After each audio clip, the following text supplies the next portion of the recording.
কাছে তো টাকা নাই, যাই বড় ভাইয়ের কাছ থেকে মাল খাওয়ার জন্য টাকা আনি। ভাইয়া, কি হয়েছে? আমার কাছে টাকা নাই, টাকা লাগবে, 100 টাকা দাও। টাকা কি করবি আমাকে বলবি না? অত কৈফত দেওয়ার সময় নাই, টাকা লাগবে, টাকা দে। এই লে টাকা, তোর যা ভাল লাগে করেক গা। টাকা তো পেয়ে গেলাম, মালটা কিনে আনি। টাকা আনিছি, মাল দেন, লেন টাকা। আপনার জন্য বসেছিলাম, এই নিন মাল।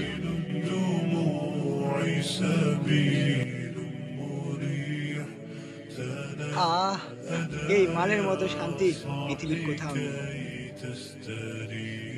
আরে ওই ছেলে ওখানে কি করছে? হুজুর দেখেন ওই ছেলে ওখানে মদ খাচ্ছে। চলো তো দেখি। ওই ছেলে এখানে তুমি কি করছো? মাল খাচ্ছি। শয়তানের বাচ্চা, হুজুরের সঙ্গে বেয়াদবি করছিস?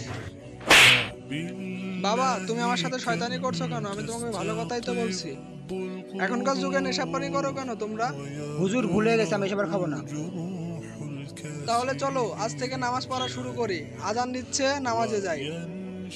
আমাদের সবারই উচিত নেশামুক্ত সমাজ গড়ে তোলা।